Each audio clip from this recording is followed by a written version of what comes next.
El versículo 38 es una lectura bien conocida de la palabra del Señor. Mateo capítulo 9, del versículo 35 al versículo 38. Tenemos un tema esta mañana, una iglesia conforme al modelo de Jesús. Gloria al Señor. Leemos, hermanos, la palabra del Señor y dice de la siguiente manera, Mateo 9, del 35 al 38. Recorría Jesús todas las ciudades y aldeas, enseñando en las sinagogas de ellos y predicando el evangelio del reino y sanando toda enfermedad y toda dolencia en el pueblo. Y al ver las multitudes tuvo compasión de ellas, porque estaban desamparadas y diversas como ovejas que no tienen pastor. Entonces dijo a sus discípulos: a la verdad la mies es mucha, mas los obreros pocos. Rogad pues al Señor de la mies que envíe obreros a su mies. Cerramos nuestros ojos un momento. Señor, envía tu palabra como has deseado y háblanos, Señor. Estamos dispuestos a oír tu voz. Queremos, Señor, escuchar tu palabra. Muchas gracias, Señor, por enviarla. Te pedimos, por favor, que no sean nuestras ideas, que no sean nuestros pensamientos, sino que sea, Señor, tu revelación. Que sea, Señor, lo que tú quieres hablarnos para el avance de esta iglesia, para la necesidad de este pueblo. Háblanos, Señor. Enséñanos, Señor. Ayúdanos a crecer, a avanzar y a servirte cada día mejor. Señor, ayúdanos para seguir adelante. Ayúdanos, Señor, para avanzar y guárdanos, Señor, de ser fieles a lo que tú has puesto en nuestro corazón. Muchas gracias, Espíritu Santo. Amén, Señor, y amén. Pueden tomar, hermanos, sus asientos en este momento y vamos a escuchar la palabra del Señor para nosotros en esta mañana. Hermanos, quiero iniciar hablando de tres fases que ocurrió con la iglesia en los inicios en el siglo I. Y estas tres fases les vamos a llamar de la siguiente manera. Primero, la fase de la predicación del Evangelio de Jesús. Segundo, la fase, hermanos, de la predicación de los apóstoles después de Jesús. Y en tercer lugar, la fase de la iglesia después de la muerte de los apóstoles. Son, hermanos, cosas muy diferentes, porque aunque estos hombres, llamados los apóstoles, recogieron muy bien la idea de la iglesia de Jesucristo, a pesar de todo eso, la iglesia, hermanos, pasó por procesos diferentes. En primer lugar, hermanos, vamos a hablar de Jesucristo. Nosotros, hermanos, hemos leído unos versículos que podríamos decir que marcan el ministerio propiamente de Jesús. Los versículos que hemos leído nos hablan del quehacer de Jesús. Nos hablan de su misión, nos habla a lo que Él le dedicaba tiempo cada día. Y nosotros podemos observar de manera general la forma geográfica del ministerio de Jesús. No lo vemos en un templo, no lo vemos en un edificio, sino que lo vemos en las calles. Lo vemos donde está el montón de gente. Lo vemos en las aldeas, en las plazas. Si Jesús viniera a El Salvador, diríamos en los cantones, en el parque, en las colonias. Allá anduviera Jesús en las colonias más pobres haciendo milagros. En ese tiempo en que Jesús predicaba, no habían templos como los que nosotros tenemos hoy.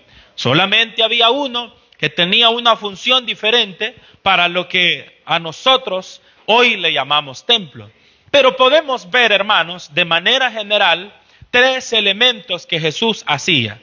Primero, hermanos, según el versículo 35, Jesús enseñaba.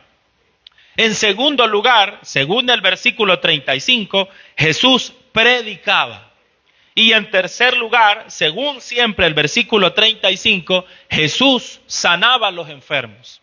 Ahí podemos ver tres elementos que Jesús hacía. Él predicaba, Él enseñaba y Él sanaba a los enfermos. Y en el versículo 37 y 38, Jesucristo hablaba de la necesidad de que se levantaran obreros, también llamados discípulos. Y Jesús, cuando se fue, en Mateo capítulo 28, versículos 19 y 20, volvió a recordarle a sus discípulos que lo que Él hizo, ellos también lo tenían que hacer. Y como le dije que eran tres fases, ahí vemos la transición entre Jesús yéndose al cielo y Él quería que sus discípulos continuaran con lo que Él hizo. Y Él les dijo claramente, id por todo el mundo y haced discípulos, que es a lo que dice aquí el versículo 38, rogad al Señor de la mies que envíe obreros, discípulos. Pero también en el versículo 20 de Mateo capítulo 28 dice, enseñándoles que guarden todas las cosas que les he mandado. Note, enseñándoles. Y aquí es lo que hacía Jesús. Él predicaba y Él enseñaba. Y cuando Jesús andaba en su ministerio, sanaba enfermos. Y le dijo a sus discípulos que si creían en Él, mayores cosas que Él haría. Entonces terminamos la primera fase. Jesús se va e inicia la segunda fase, que son sus discípulos. El libro que mejor recoge los hechos de los apóstoles se llama así. ¿Cómo se llama? Hechos, y por eso se llama así. Porque fueron los hechos de los apóstoles. Ahí está la misión que Jesús le encomendó a sus discípulos y que ellos continuaron después de Él. Usted puede ver muy bien que ellos no fallaron en su misión. No en la sumisión, sino en la misión que Él les dio. Usted nota después del día de Pentecostés a un Pedro lleno del Espíritu Santo haciendo una de las tres cosas que Jesús hizo. Jesús predicó y ganó, hermanos, más que Jesús todavía. Solo con su mensaje lleno del Espíritu Santo ganó una cantidad de personas. Pero usted ve a Pedro también, no solo predicando, sino que sanando. Al paralítico de la puerta de la Hermosa le dijo, no tengo plata ni oro, pero lo que tengo te doy. Levántate en el nombre de Jesús. Y se levantó. Usted puede ver a un Pedro que hace lo mismo que Jesús, solo que es un apóstol. Y usted también puede ver a los discípulos establecer esa misión. Pero algo que Jesús no hizo, hermanos, que los discípulos hicieron fue, hermanos, plantar iglesias. Jesús, hermanos, no plantó iglesias, pero sus discípulos sí. Y nosotros vemos que con el día de Pentecostés y la reunión de los 120 en el aposento alto, nace la primera iglesia. La primera iglesia, hermanos, que nació se llamó la iglesia de Jerusalén. Podríamos decir que la central, ¿ha escuchado usted que las denominaciones hablan de que la central, vea? La central y después están las filiales. Pero realmente, hermanos, todas las iglesias del mundo son filiales de la iglesia de Jerusalén. No sé si usted ya lo había pensado así. La madre de todas las iglesias fue la iglesia de Jerusalén. Y la iglesia de Jerusalén plantó la iglesia de Antioquía, donde fue miembro nada más y nada menos que Pablo. Amén. Y de ahí para adelante el mundo, hermanos, se expandió. Pero como estoy en la segunda fase, que son los apóstoles, estamos hablando, hermanos, que Jesucristo vivió solamente aproximadamente 33 años. Si nosotros hiciéramos una línea así genealógica, que es bien, no genealógica, sino cronológica, en la línea, pudiéramos decir que Jesús nació en el año 1. Pero realmente, hermanos, esas cosas son bien complicadas. Algunos creen que Jesús nació en el año 3 después de Cristo. ¿Qué significa? Que en la línea del nacimiento de él, nació 3 años después, cuando él tenía que nacer. Pero si siguiéramos, hermanos, supongamos de que Jesús nació en el año 1, en el año que tenía que nacer. Entonces murió, podríamos decir, hablemos de manera general, en el año 30 después de Cristo. Entonces, después de Cristo, hermanos, comenzaron a suceder todos los sucesos de los apóstoles. Y ahí, por ejemplo, tenemos las primeras cartas, como la carta de Tesalonicenses, que se cree que fue escrita en el 50 después de Cristo. Entonces usted puede ver ahí, hermanos, unos 20 años después de su muerte, a la primera carta. Pero es bien interesante también que en la Biblia no tenemos las cartas de primero, sino que tenemos los evangelios de primero. Y los evangelios, hermanos, fueron escritos más tarde. Por ejemplo, este evangelio de Mateo más o menos fue escrito en el 70 después de Cristo. O sea que las cartas son primero. Y usted dice, ¿y por qué ese desorden? Ahí viene el punto, que en el tiempo de los apóstoles no había Biblia. Lo que había eran solo la tradición oral. Los apóstoles se dedicaban solamente a reproducir lo que Cristo les dijo que dijeran. La Biblia o el Nuevo Testamento específicamente se comenzó, hermanos, a escribir cuando los apóstoles ya habían muerto. Imagínense qué interesante. Cuando la Biblia se comenzó a escribir fue cuando los apóstoles ya no existían.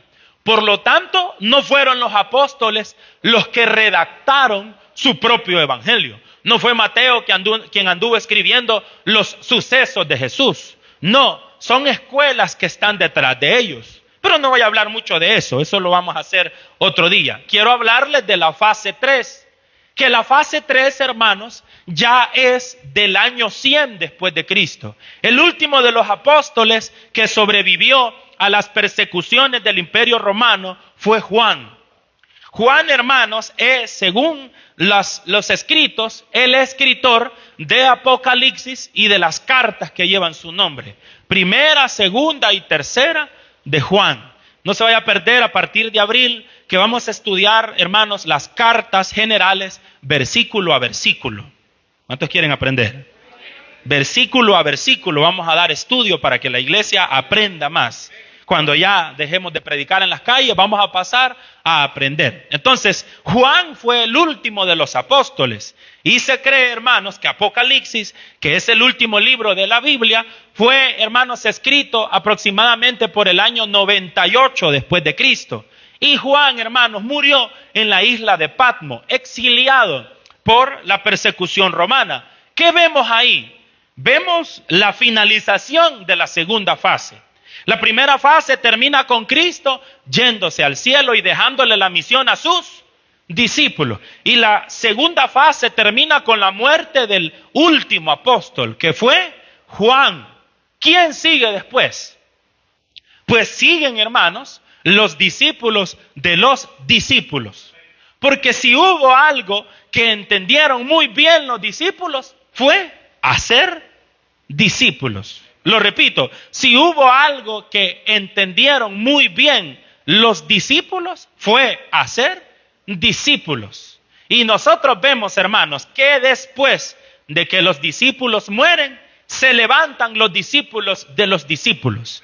Y podríamos hablar de un Pablo, podríamos hablar de un Timoteo, podríamos hablar de un Bernabé, podríamos hablar, hermanos, de un Felipe, podríamos hablar de un Juan Marcos, podríamos hablar de un Lucas, que no era discípulo directo, era un médico, pero era un tremendo misionero. Y después de los discípulos se levantan lo que en la historia del cristianismo se llama como los padres de la iglesia.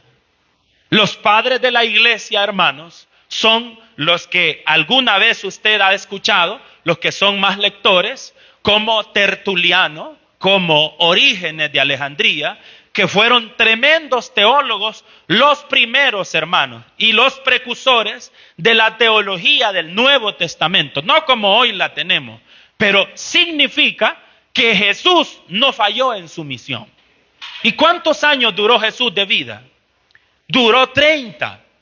Y por eso yo he dicho que lo más importante no es cuántos años usted viva, sino que viva para lo que tiene que vivir. Porque usted ve a un Jesús que hizo grandes hazañas y no vivió mucho. O sea, yo, hermano, ya soy mayor que Jesús, ¿verdad? Entonces, el detalle es que la iglesia a veces, y por eso nuestro tema se llama una iglesia conforme al modelo de Jesús, se dedica a hacer cosas que Jesús no mandó. Ya le hablé yo más o menos de las primeras 3 fases de la iglesia primitiva. Yo le pregunto, hermanos, ¿hacemos nosotros la iglesia lo que la iglesia primitiva hizo? Le voy a hablar. Primero, ¿hacemos lo que Jesús hacía? Número 2, ¿hacemos lo que la iglesia primitiva hacía? Número 3, ¿hacemos lo que los discípulos de los discípulos hacían? Y ahí, hermanos, quiero, antes de continuar con otros elementos, hablarle de otro aspecto que es muy clave, que a los que les gusta investigar y leer les va a gustar. Y es, hermanos, el proceso de la institucionalización de la iglesia. ¿Por qué? Porque cuando Cristo predicó, yo le mencionaba, Él no fundó iglesias.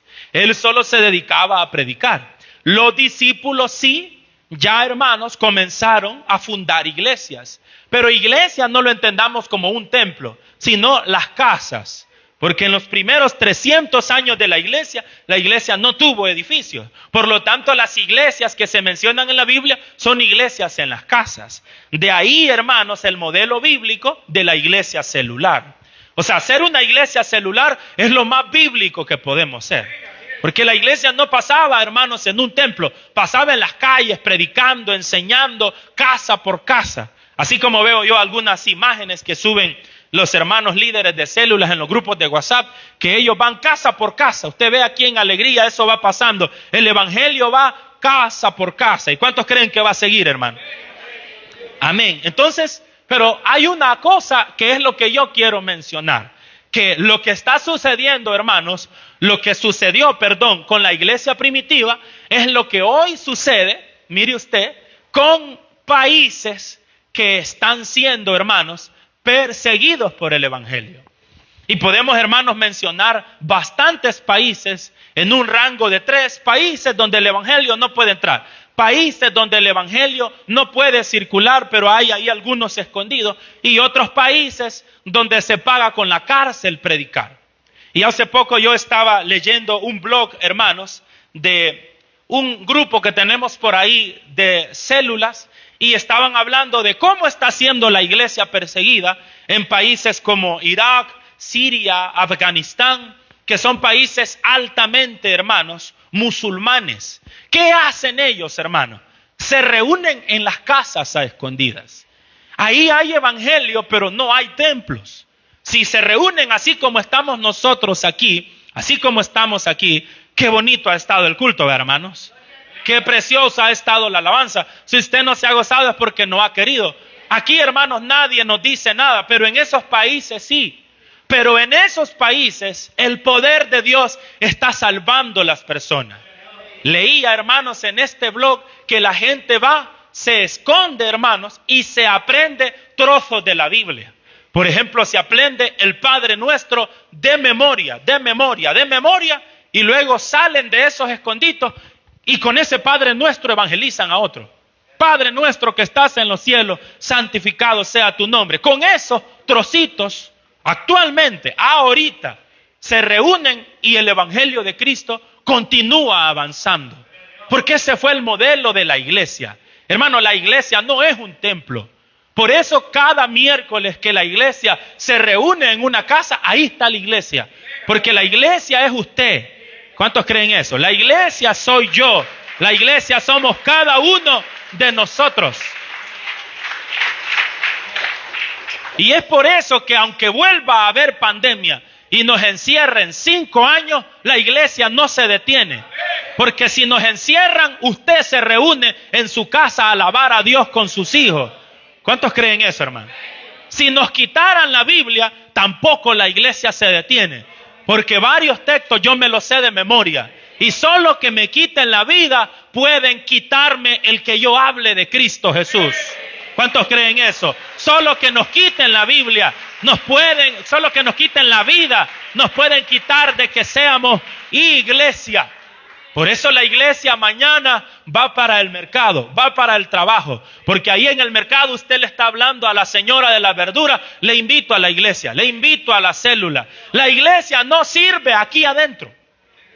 La iglesia sirve afuera, en las calles, en las plazas. Cuando usted le dice a un enfermo, mire, lo invito a la noche de poder, de ahí usted va a salir sano. Así la iglesia se expande y ese es el trabajo. ¿Cuántos sienten la presencia de Dios esta mañana? ¡Qué glorioso, hermano! Esa es la iglesia al modelo de Jesús. Una iglesia que no está preocupada por los edificios, por los lujos. Yo me he quedado admirado, hermanos, últimamente en los últimos sucesos que han habido acá dentro de la iglesia, cuando hay una necesidad. Por ejemplo, hermano, ahorita estamos en un proceso de necesidad. Hoy por la tarde vamos a estar apoyando a una familia. Pero a mí me llama la atención, hermanos, porque todos los fondos que alguien ha recibido de ayuda son de las células. Son de personas, hermanos, que se preocupan por los demás. Y es bien admirable porque ya a veces ni se necesita fondos de la iglesia. Eso es amor, hermanos. Eso es amor. Eso significa que si destruyeran las iglesias y dijera el gobierno, vamos a destruir las Biblias, los libros, todo lo que tenga que ver como iglesia, no nos van a destruir el amor. Y si tenemos amor y sabemos que el vecino está necesitado, de ahí vamos a salir a visitar al vecino y vamos a orar por él y algo le vamos a tener que dar. ¿Sabe qué me preocupa a mí? Un cristianismo que gira alrededor de un templo. Ese no es cristianismo. Un cristianismo que si cierran la iglesia, usted se cae del evangelio. ¿Me está comprendiendo ahora? Porque hay gente que dijo, ay, en tiempos de pandemia. Ay, porque ya no puedo ir a la iglesia. Y hoy que está abierta tampoco viene. No es el templo, es cerrarle la puerta a Jesús en nuestro corazón. Las iglesias se pueden cerrar, pero la puerta a Cristo siempre está abierta. ¿Cuántos glorifican a Dios? Las puertas de una iglesia se pueden cerrar, pero las puertas de nuestro corazón siempre están abiertas para que Cristo more en nuestro corazón. ¿Cuántos tienen a Cristo adentro, hermano? ¿Cuántos tienen a Cristo adentro? Así que yo quiero darle un mensaje. Si usted un día lo operan y no puede venir un par de meses a la iglesia, usted no se preocupe. En la casa tiene teléfono, ahí lea la Biblia. Tiene ojos y boca, cierre los ojos. Si ni arrodillarse puede, ahí con el pie tieso, hable en lengua. ¿Me está entendiendo? Si los ancianos de aquí un día ya no pueden venir a la iglesia, ahí cierren sus ojos, que ahí van a ver visiones. Ahí van a ser llenos del Espíritu Santo en una silla, porque no es aquí que está la unción. La unción está en nosotros, la unción está en nuestra vida. Gloria al Señor. Hermano, ¿y por qué hablo esto? Porque así es la vida misionera. Los misioneros, hermanos, no van a abrir un templo un domingo. Los misioneros, como la carta que hemos leído hoy, andan conociendo la cultura. Si usted vio, hermanos, en la carta misionera de hoy, se habla de que estas tribus donde los hermanos van son preservadas por el Estado. ¿Sabe qué significa eso? Que son intocables, la cultura no la tocan, la forma de vestir no se puede cambiar, las casas no las pueden cambiar, pero como el evangelio no busca cambiar las casas, no busca cambiarle el pelo a la gente, lo que busca cambiar es el corazón de la gente, y cuando el corazón cambia, la transformación comienza. ¿Cuántos adoran a Dios? Porque el cambio no comienza de afuera para adentro, comienza de adentro para afuera. Jesús lo dijo, no es lo que entra lo que contamina al hombre, sino lo que sale. Porque del corazón salen las malas palabras, los hurtos. Por eso esa gente que dice, ay, se me salió. ¿Cómo no se le va a salir si anda negro el corazón de eso? Necesita que su corazón sea transformado, cambiado. Y cuando cambie, solo va a salir bendición. Yo siento la gloria de Dios esta mañana. Gloria al Señor, gloria a Dios. Por eso, hermanos, el Evangelio de Cristo no es una cultura. Porque si fuera cultura, tendríamos que vestirnos como Jesús. Tendríamos que andar barba larga como Jesús. Tendríamos que andar el pelo largo como Jesús. Tendríamos que andar túnicas como Jesús. Pero aquí andamos vestidos como nos vestimos en El Salvador, pero nos vestimos decentemente porque ya cambiamos. Aquí adentro de la iglesia y fuera de la iglesia. Porque hay gente que quiere agradar a Dios aquí en la iglesia. Pero esta es una casa. El templo es usted. La gente que tiene temor agrada a Dios. A Dios, no a los demás. Porque hay gente que se viste bien porque va a venir el pastor y ¿qué va a decir de mí? Es que yo no soy el templo, usted es el templo. ¿A dónde mora Dios? En usted. Y usted debe de adornar ese templo. Así como las hermanas que traen flores de aquí a la iglesia y lo hacen con mucho amor. Usted, hermanos, adorna su templo ¿con qué? Con los frutos del Espíritu. No viviendo en pleitos ni en contiendas, sino teniendo paz, porque ahí mora ¿quién? El Espíritu Santo de Dios. Son otros adornos diferentes. Entonces a mí me llama la atención porque los misioneros no tienen templo, no tienen terreno fijo. Van a un lugar, pero ahí anda el evangelio. ¿Por medio de quién? Por medio de ellos. Porque ellos son diferentes y cuando hablan con los demás, hablan de las maravillas del Señor. Entonces, hermanos, nosotros debemos de comprender algo que es bien importante. La iglesia somos nosotros. Y aunque sucedan cosas difíciles, aunque pasen cosas complicadas, la iglesia va a seguir adelante. Así que quiero dejarle un mensaje. Hay que cambiar el paradigma de nuestra iglesia en nuestra mente. Porque la iglesia somos nosotros. Y es bien importante, hermanos, saber de que cuando estamos reunidos en las casas, somos la iglesia ahí. Porque hay gente que dice, muy poquitos vinieron. La iglesia, hermanos, no es un poquito, es una persona. Yo solamente soy la iglesia de Jesús.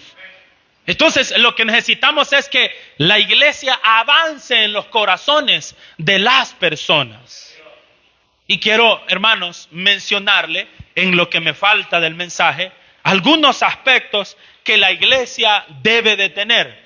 Y quiero comenzar diciendo que una iglesia conforme al modelo de Jesús practica lo que dice creer. Yo creo que de lo que estamos llenos ahora es más de creyentes y menos de practicantes. ¿Verdad? ¿Escuchó eso? Hay hasta un coro que alegre los creyentes, que alegre los creyentes, yo diría mejor que alegre los practicantes. Porque ¿qué es creer, hermanos? Creer es entender que algo es bueno. Por ejemplo, usted dijo, tengo que ir a la iglesia hoy. Tengo que ir a la iglesia. Y es bueno. Usted vino a la iglesia ahora. Pero, hermano, es más importante practicar. Y yo le pudiera hablar mucho de esto. Debemos de pasar de creer a practicar.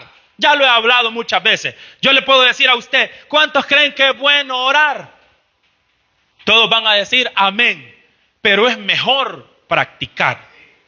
O sea, orar pues. Orar. Usted puede leer libros completos de la oración. Y usted puede decir, miren este hombre, miren lo que dice aquí en este libro. Dice que él estaba orando. Y dice que él vio esto. ¿Y usted cuándo lo va a ver? ¿Y lo suyo cuándo lo va a ver? Por eso hay gente, hermanos, hay gente que ni libros ha leído de la oración.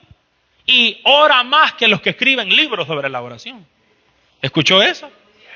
Yo puedo hablar sobre la oración, pero es mejor que yo experimente la oración.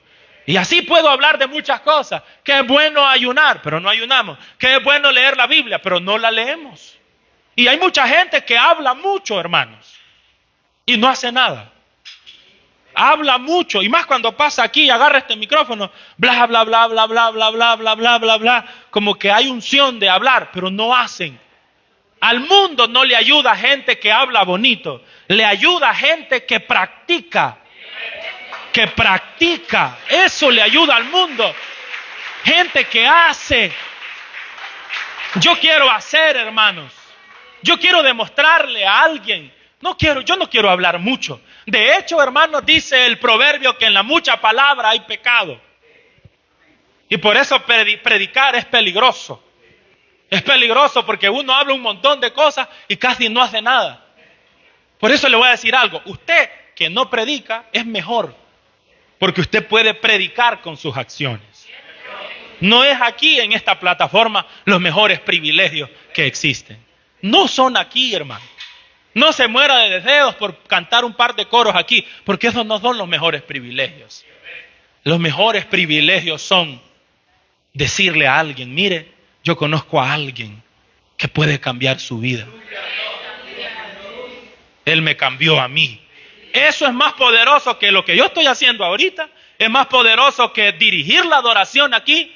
Porque Jesús nos dijo, ir por todo el mundo y cantar coros alegres. Ir por todo el mundo y coordinen bien. Ir por todo el mundo y dirijan la adoración. No. Y predicar. Dice Marcos 16:15. Mateo 28:19. Y discipular. Yo admiro a algunos hermanos nuevos de la iglesia, que ellos están llevando amigos a la célula. Y ya vemos aquí algunos viejos ya, que nunca invitamos amigos. ¿Verdad? Que nunca, pero al pasar aquí solo a regañar pasamos.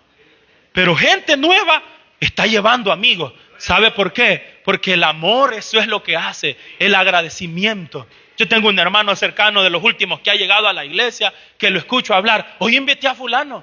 Y dije, ¿y quién le dijo que invitara? El mismo amor, el mismo cambio hace que eso se vaya, ¿qué? Transmitiendo, hermanos. Practiquemos más. A veces lo que nos gusta es que digan lo que hicimos. Y eso es malo, hermanos. Creer, pero no dijeron que yo di esto. Pero no dijeron que canté bonito. No dijeron nada. Nadie va a decir que prediqué bien. Hermano, no es necesario. Para el Señor no es necesario, porque Él lo sabe todo. Él es el más importante. Él ya sabe que usted se esté esforzando. Él ya sabe que usted le está sirviendo. Él ya sabe que usted le está adorando. Él ya sabe que usted está luchando. Quiero lanzar un mensaje a todos aquellos anónimos que no tienen privilegios, pero evangelizan a sus hijos. Aquellos que quizás no pasan aquí, pero sin decirle a nadie, le llevan una bolsa de víveres a alguien. A nadie se lo dicen. Dios te va a bendecir, hermano y hermana. Nadie lo sabe, que le diste $10 a aquel. No lo reportaste, pero en el reino está reportado. Eso es lo más importante. Los libros de esta tierra se van a perder, se pueden perder, pero el libro de las buenas acciones en el cielo, ese permanece firme. Gloria a Dios. Sigamos haciendo lo bueno, no para salir en la revista, no para salir en Facebook. Hagamos lo bueno porque Dios cambió nuestra vida. Y lo más que podemos hacer es agradecerle. No lo haga. Mire, yo ayudé a fulano. No le estamos preguntando. Hágalo. Que no sepa su derecha lo que sabe, lo que está haciendo su izquierda. Practiquemos, hermano. Yo sé que esta iglesia va a seguir avanzando. ¿Cuántos creen eso? Sé que esta iglesia va a seguir avanzando. Pero no queremos gente con ideas erróneas de iglesia. Queremos gente que sepa qué es la iglesia.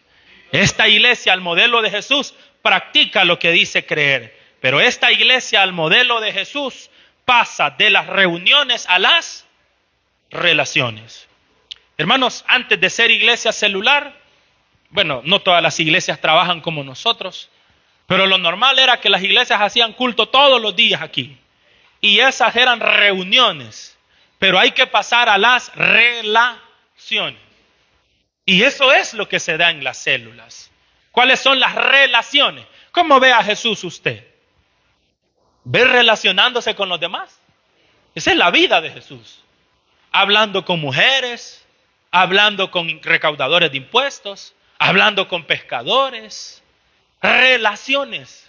Usted no ve a Jesús como un pastor de corbata que dice, vengan a la reunión, aquí va a haber. Porque hay gente que todavía cree que los que tienen sed que deben de buscar el agua. Jesús buscaba a la gente. Y por eso que nosotros salimos de este templo a buscar a la gente. Porque si creemos que la gente va a venir, ella no va a venir. ¿Verdad? Ella no va a venir. Y hay gente que dice, ya saben dónde está la iglesia. Aquí todos los días se predica. Que vengan. Sí, pero a usted el Señor lo buscó. Muchos de ustedes no fueron a una iglesia. Alguien les dijo, alguien lo buscó, alguien se interesó. Gloria a Dios por la gente que viene a la iglesia. Sí, tenemos testimonios de hermanos que oyen nuestros cultos y dicen, voy a entrar a esa iglesia. Pero si nos quedáramos solo con eso, hermanos. Si Jesucristo hubiera dicho, vaya, yo soy Jesús, vengo del cielo, voy a estar en la plaza de Jerusalén. El que tenga ganas que vaya a oírme ahí. Voy a estar ahí y voy a estar, quiero ver, de 8 a 5 de la tarde. No me van a buscar bien noche, porque yo me duermo temprano. Y también no me vayan a hablar en la madrugada. Entonces, ahí los espero. Allá se hubiera quedado solo Jesús. Pero entró a la casa de Pedro y hizo milagros. Entró a la casa de Zaqueo y hizo milagros. Comía pupusas, comía camarones, comía sopitas de res, tomaba sopita de pescado con los pescadores. No era delicado para comer. Si le daban frijolitos con queso, eso comía Jesús. Por eso es que la gente que más se alegró con la llegada de Jesús fueron los pobres. Y le voy a decir algo, a esta iglesia va a seguir llegando gente pobre, pero también va a venir gente, quizás no rica, porque aquí no hay ricos, pero en esta iglesia caben los pobres, caben todos, porque para Dios no hay pobres ni ricos, todos somos iguales. Aquí no hay sillas reservadas, aquí se va a sentar el doctor, el licenciado, el fulano, no, aquí todos somos iguales. ¿Cuántos creen eso? Esta iglesia, al modelo de Jesús, pasa de los eventos a los procesos. Hermanos, no es fácil ser una iglesia al modelo de Jesús, porque no es una iglesia eventual. Usted recuerda, las iglesias antes hacían 1 o 2 campañas al año y dijeron ellos, ya evangelizamos. Pero uno no ve a Jesús haciendo eventos. A Jesús usted lo ve en procesos. ¿Y a quién? ¿A cuántos tenían procesos él? A 12. Y él, hermanos, no vino, eso me gusta de Jesús. Podría hablar un montón de esto. No vino a someterse a lo que ya estaba. ¿Qué era lo que encontró Jesús? Encontró un sistema religioso de los fariseos, escribas. Encontró un sistema. Pero Jesucristo no vino a meterse a ese sistema, sino que vino a, podríamos decir, a devolverle el sentido espiritual correcto a la humanidad. Mire qué bonito. No dijo él, ¿con qué iglesia me voy a congregar? ¿Con los fariseos? No, esto lo veo muy estricto. No, él vino como líder del cielo a establecer verdaderamente lo que tenía que establecer. Y en ese sentido, él no se amoldó. Hermanos, y hoy, aunque no lo querramos ver así, nosotros nacemos en un sistema eclesiástico que nos dice cómo es ser cristiano. Pero muchas veces ese sistema, eso de pasar todos los días adentro de la iglesia y no salir, eso de pasar solo con programas y no con procesos, con eventos, nosotros debemos de estudiarlo bien. Hace la iglesia actual, hablando de todas las iglesias en El Salvador, ¿hacen lo que Jesús hizo todas las iglesias? Les pregunto yo. Porque si lo hicieran, ¿qué cree que pasara con nuestro país, hermano? Si todas las iglesias salieran de su lugar y salieran a las calles, hermano, a los salvadoreños les diera miedo. Miedo les diera que todos los cristianos salieran ¿a qué? A las calles. Y que todos los cristianos dijeran, vamos a posicionarnos de las calles para hablar de Jesús, para orar. Que todos los cristianos convocamos a todas las denominaciones a reunirnos allá en la plaza central para orar y para, hermano, le diera miedo, porque somos miles. Pero la iglesia normalmente está encerrada en un templo. ¡Pum! Están cayendo las bombas. Dios tenga misericordia. Se aprueba una ley que no es de la Biblia. Dios tenga misericordia. Eso es lo que le gusta al diablo. Que no salgamos. Porque cuando salimos afuera y nos acercamos a la gente, vemos la necesidad. ¿Y sabe cómo se lo puedo tipificar? Con los 3 personajes de la parábola del buen samaritano. El primero uno es levita y otro es sacerdote. ¿Y saben por qué no se acercan al herido? No se acercan porque sus leyes no se lo permiten. Y lo interesante es que sus leyes, en su concepción, no pueden tocar un muerto. ¿Están notando eso, hermano?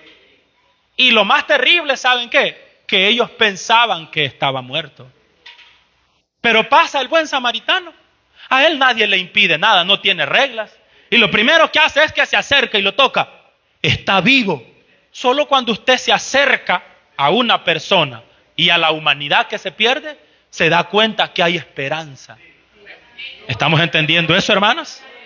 Porque si usted los ve de lejos, dice, fuego les va a caer a esto. Ahí van los sinvergüenza. Ahí van. Acérquese. Pregúntele cómo está.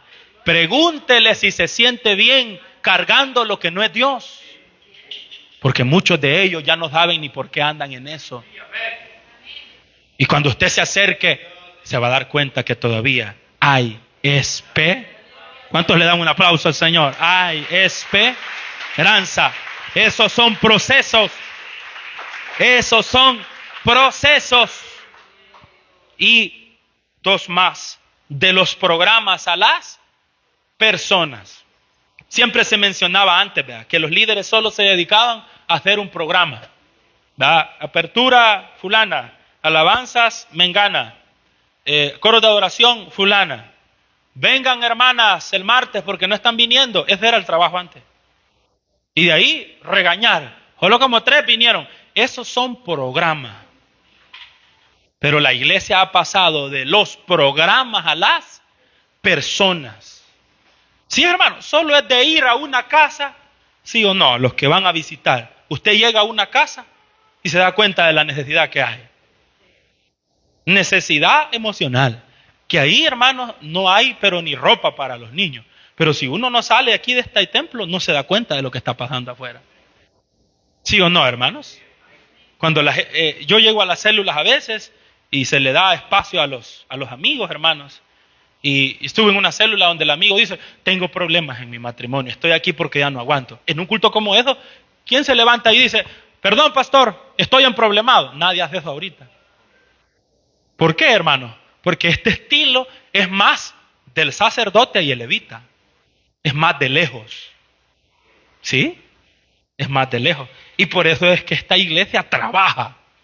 ¿Trabaja por qué? Porque ya se dio cuenta que hay trabajo. ¿Verdad? Hay trabajo, hermano. Si usted me contara a mí cuántas reuniones tengo pendientes de hablar. ¿Y con qué son? No son programas, son personas. Pero qué bonito es ayudar a un matrimonio, qué bonito es ayudar a alguien, qué bonito es ayudarle a una persona, verle llorar y decir, está bien, voy a seguir adelante. Esas son las personas. Y eso es lo que Dios quiere. Hermanos, nuestro objetivo no es llenar esta iglesia. Nuestro objetivo no es llenar que todo, no, nuestro objetivo es que la gente pueda nacer de nuevo. Nuestro objetivo es pastorear a las personas.